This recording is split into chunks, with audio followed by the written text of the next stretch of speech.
Perilaku gaya hidup mewah aparatur sipil negara menjadi sorotan setelah sejumlah ASN diketahui memamerkan harta kekayaannya dengan gamblang di media sosial.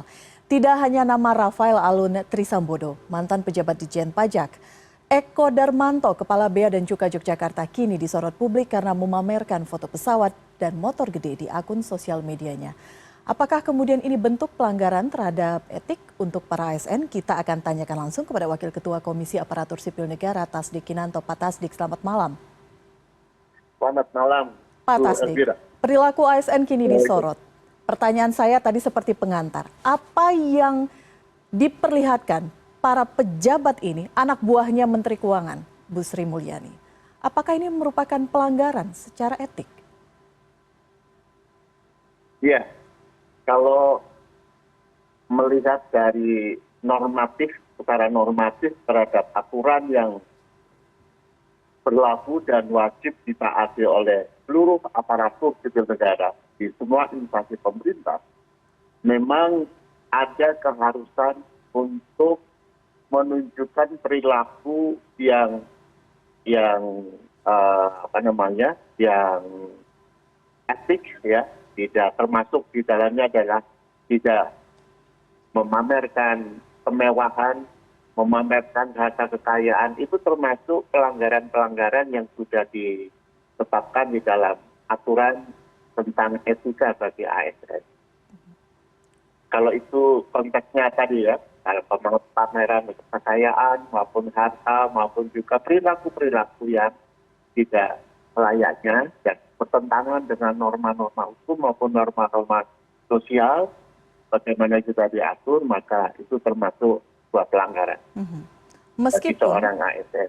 Sebagai aparatur sipil negara yang mestinya harus menjadi contoh, memberikan contoh teladan kepada sesama ASN, termasuk juga kepada masyarakat, supaya kita sebagai ASN ini mendapat kepercayaan penuh di dalam melaksanakan tugas-tugasnya. Menjadi seorang teladan, intinya seperti itu. Meskipun saya mengutip apa yang disampaikan Ibu Sri Mulyani begitu ya, meskipun memang mungkin saja ini tidak ada kaitannya dengan kasus korupsi, perolehan harta kekayaan secara sah, tapi memang sudah diatur begitu ya Pak Tasdik. Memang tidak selayaknya kemudian diperlihatkan secara gamblang kehidupan mewah tersebut untuk semua level ASN. Iya, saya untuk semua aparatur, bahkan sesuai dengan aturan perundangan bagi seluruh penyelenggara negara, ya, termasuk tentu adalah aparatur sipil negara, itu terikat dengan aturan seperti itu. Oke, baik. Mari berbicara mengenai pengawasan, karena ini berbicara mengenai etika. Bagaimana kemudian, apakah ada pengawasan secara internal untuk memastikan bahwa hal-hal seperti ini tidak terbuka secara luas kemudian disorot, tapi ada hulu dulu, ada antisipasinya? Iya, jadi kami di Komisi Aparatur Sipil Negara sesuai dengan tugas, fungsi, dan wewenang yang diberikan oleh Undang-Undang 5 tahun 2014 tentang ASN. KSN memang diberikan amanah untuk melakukan pengawasan terhadap penegakan nilai dasar kode etik, kode perilaku ASN. Termasuk juga adalah terhadap netralitas ASN. Itu yang pertama. Yang kedua, KSN juga diberikan amanah untuk memastikan bahwa implementasi sistem merit di dalam kebijakan dan manajemen ASN itu berlaku efektif. Dan yang ketiga adalah KSN diberikan mandat kewenangan untuk mengawasi proses pengisian jabatan pimpinan tinggi. Itu tugas kami KSN, dan untuk melaksanakan tugas-tugas tersebut kami bisa melakukan supervisi, bisa melakukan pemeriksaan, bisa melakukan pemanggilan, bisa juga untuk meminta dokumen-dokumen yang diperlukan dalam rangka untuk kelancaran kami melaksanakan tugas pengawasan tersebut. Nah, dalam konteks ini, maka terkait dengan penegakan nilai dasar, kode etik, kode perilaku, ini kami punya langkah, punya cara, punya metode untuk melakukan pengawasan terhadap penegakan nilai dasar kode etik, kode perilaku melalui dua cara, kedua pendekatan. Yang pertama kami melakukan upaya pencegahan dengan melakukan supervisi, kemudian juga kita mendorong semua instansi pemerintah untuk menciptakan suatu sistem ekosistem penerapan NKK yang lebih baik dengan membentuk majelis-majelis kode etik, kemudian juga kita melakukan proses pengawasan dalam rangka sampai seberapa jauh internalisasi terhadap ketentuan-ketentuan yang terkait dengan nilai dasar kode etik kode perilaku yang harus diterapkan kepada seluruh ASN di masing-masing instansi pemerintah. Kemudian yang kedua, kami kalau terjadi pelanggaran, kami juga melakukan satu langkah pemeriksaan terhadap pengaduan-pengaduan yang terkait dengan adanya pelanggaran-pelanggaran nilai dasar kode etik kode perilaku, dan kemudian memproses temuan-temuan adanya dugaan pelanggaran tersebut, pelanggaran nilai dasar kode etik kode perilaku atas prakarsa sendiri, khususnya untuk kasus-kasus yang masif terstruktur ya, dan ini menjadi perhatian publik. Itu kami bisa melakukan proses pemeriksaan langsung atas inisiatif sendiri. Dan bagi instansi yang tidak diproses oleh instansi pemerintah, aparat pengawasan instansi pemerintah, kami bisa atas inisiatif sendiri melakukan itu. Hanya memang kewenangan kami tidak sampai kepada keputusan atau mengeksekusi terhadap penegakan hukuman disiplin kepada ASN yang melakukan pelanggaran etik misalnya. Itu kami tidak sampai ke sana. Tapi kami merekomendasikan apabila dugaan terhadap pelanggaran NKK, nilai dasar kode etik tersebut terbukti, maka kami merekomendasikan kepada pejabat pembina kepegawaian, dalam hal ini adalah para menteri, para bupati, gubernur, wali kota, sebagai atasan bagi pejabat pembina kepegawaian untuk menjatuhkan sanksi. Itu rekomendasinya begitu. Sejauh ini perlu kami tegaskan bahwa rekomendasi Komisi Aparatur Sipil Negara ini adalah bersifat final dan mengikat. Jadi hukumnya wajib untuk dilaksanakan oleh pejabat pembina kepegawaian. Hukumnya wajib. Jika kemudian tidak ditindaklanjuti, apakah atasannya kemudian bermasalah? Bisa kemudian kalau ini menjadi celah? Kalau pejabat pembina kepegawaian atas rekomendasi KSS tidak menindaklanjuti sampai dengan batas waktu yang kami berikan, kami akan memberi peringatan, mengingatkan kembali. Apabila diperingatkan tetap dalam batas waktu yang sudah kita tetapkan tidak memberikan respon, tidak menindaklanjuti, maka kami sesuai dengan amanat Undang-Undang ASN, kami melaporkan hal ini kepada Presiden selaku pejabat tertinggi di dalam menetapkan kebijakan dan pembinaan ASN. Begitu mekanismenya.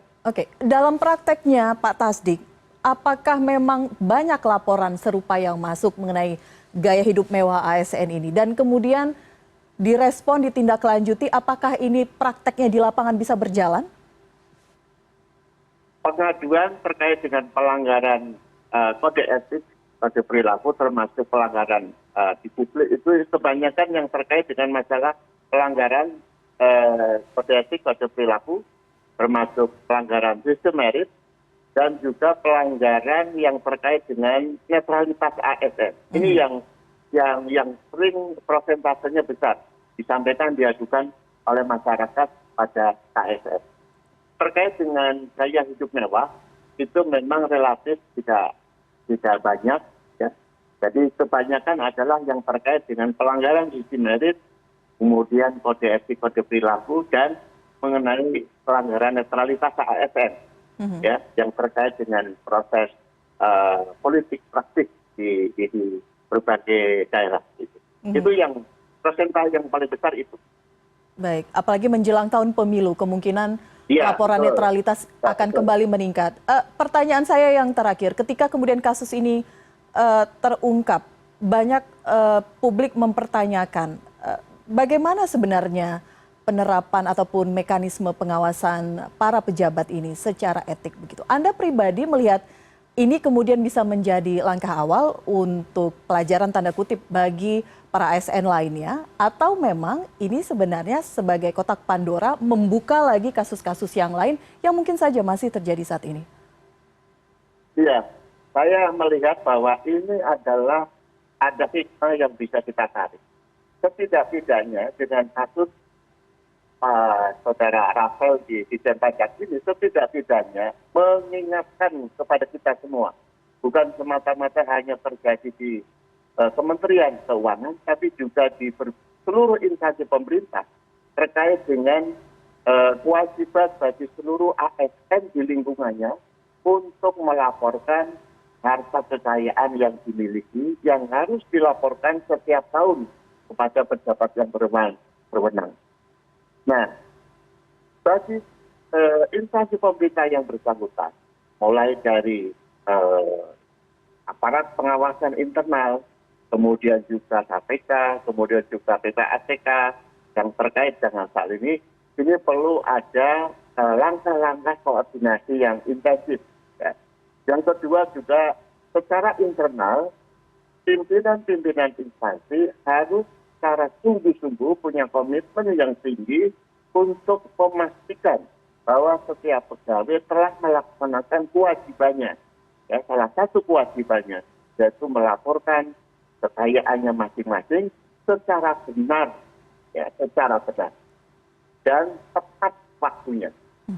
Nah, oleh karena itu, Mbak Elvira, saya rasa kalau ini tidak ditindaklanjuti dengan langkah-langkah yang perbaikan sistem pengawasan internalnya, maka ke depan kasus-kasus semacam ini tidak pernah akan selesai-selesai. Kita selalu dipertontonkan tentang kejadian-kejadian yang semestinya kali ini bisa dilakukan pencegahan apabila ini kita punya komitmen yang tinggi, kemudian sistem diperbaiki, dan dilaksanakan secara konsisten, berkelanjutan, dan serius. Ya. Jangan sekedar-kedar. Jangan lama-lama ini menjadi laporan LHKPN ini hanya sekedar administratif, sekedar menjadi kewajiban yang sifatnya formalistik. Tapi ini sungguh-sungguh sebagai sesuatu langkah strategis dalam upaya kita bersama dalam rangka pencegahan tindak pidana korupsi yang dilakukan oleh aparatur sipil negara. Dan ini juga merupakan tujuan dari kita dahulu melakukan reformasi birokrasi. Jadi ini menjadi komitmen kita bersama. Jadi ini menjadi kita diingatkan bahwa masih banyak kelemahan-kelemahan sistem pengawasan kita yang perlu diperbaiki. Dan perlu ada sinergitas di antara lembaga-lembaga yang terkait dalam rangka menangani ini. Sebab ini adalah menyangkut masalah yang mendasar terkait dengan tata kelola keuangan negara yang sangat punya arti penting di dalam rangka untuk mendukung proses pembangunan nasional kita. Kalau pengelolaan anggaran ini tidak bagaimana seharusnya, banyak kebocoran-kebocoran karena perilaku-perilaku dari aparat yang menangani, maka ini akan berpengaruh terhadap citra dan reputasi dari semua instansi pemerintah. Dan ini sangat merugikan bagi upaya kita bersama dalam rangka untuk melakukan upaya membangun sistem pemerintahan yang baik. Baik, oke. Pak Tasdik, nama Rafael sendiri apakah masuk dalam radar KSN atau ada yang melaporkan sebelumnya? Kami belum menerima pengaduan terkait dengan yang bersangkutan. Kalau kami menerima, pasti kami akan melakukan langkah-langkah. Paling tidak kami akan mengklarifikasi kebenaran laporan itu dengan jajaran aparat pengawasan internal untuk dilakukan penelitian terhadap kebenaran atas laporan tersebut. Oke, banyak catatan Anda tadi, bagaimana kemudian mekanisme pengawasan internal ini juga menjadi kunci, bagaimana kerjasama antar departemen lembaga terkait untuk memastikan bahwa hal-hal seperti ini tidak terjadi lagi. Nah, berbicara mengenai etik sendiri ini tidak hanya ASN, tapi mengikat juga kah untuk keluarga? Kita melihat bagaimana kasus Rafael, kemewahan luar biasa juga ditunjukkan oleh dari istri dan anak-anaknya. Iya, jadi saya rasa kita sebagai para ASN yang notabene apakah dia sebagai seorang ayah atau mungkin seorang ibu yang melekat di dalam dirinya adalah status sebagai ASN, tentunya hal ini harus dijadikan poin di dalam rangka kita melakukan pembinaan kepada anak-anak kita, ya, anak-anak ASN ini, supaya tadi jangan sampai melakukan perbuatan-perbuatan, tindakan-tindakan yang melanggar aturan, melanggar norma-norma kesusilaan yang berlaku di masyarakat, norma-norma sosial yang berlaku di masyarakat.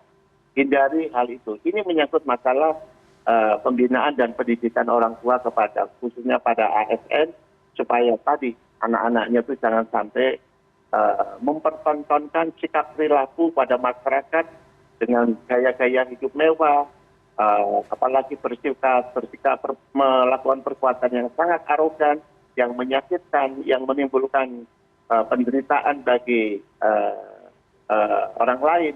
Ini harus menjadi perhatian para orang tua ASN ya, kepada anak-anaknya. Sebab anak-anaknya ini juga bagian tak terpisahkan dari keluarga ASN yang juga akan membawa nama lembaga institusi pemerintah di mana dia bekerja. Jadi ini menjadi satu pelajaran yang sangat berharga, bukan semata-mata hanya di institusi Kementerian Keuangan, tapi bagi semua orang tua yang menjabat, yang berstatus sebagai ASN, supaya hal ini juga untuk diberikan pengertian dan pendidikan, pemahaman yang mendalam bagaimana sikap dan perilaku sebagai keluarga ASN yang sebaik-baiknya sesuai dengan norma-norma hukum dan norma-norma sosial yang berlaku. Dan jangan sampai mencederai kepercayaan publik terhadap ASN kita. Betul, yang kita harapkan ya, berintegritas. Citra dan reputasi di mana tempat kita bekerja betul-betul menjadi tanggung jawab kita sebagai ASN. Baik. Tapi kalau ini tidak dilakukan secara sungguh-sungguh menyangkut masalah ini, maka tadi akan menggerus kepercayaan masyarakat kepada pemerintah. Kepercayaan ini adalah merupakan hal yang sangat mendasar, sangat penting bagi kewibawaan pemerintah di dalam menjalankan tugas fungsinya. Apalagi kita sekarang dalam keadaan kita menghadapi di era banyak tantangan yang kita hadapi bersama bangsa dan bersama pemerintah. Maka kalau masih hal-hal yang sangat mendasar ini tidak dilakukan pembenahan secara baik, maka ini dampaknya luar biasa terhadap negatif ya, terhadap citra dan reputasi pemerintah. Baik. Ada banyak catatan di sana Pak Tasdik. Terima kasih sekali lagi. Memang kita harapkan ASN kita adalah ASN yang berintegritas, profesional, begitu ya, sehingga kemudian kasus-kasus seperti ini tidak lagi dilihat oleh publik ke depannya. Terima kasih sekali lagi Pak Tasdik Kinanto, Wakil Ketua Komisi Aparatur Sipil Negara. Selamat malam. Selamat malam, Pak Ervin Alvira.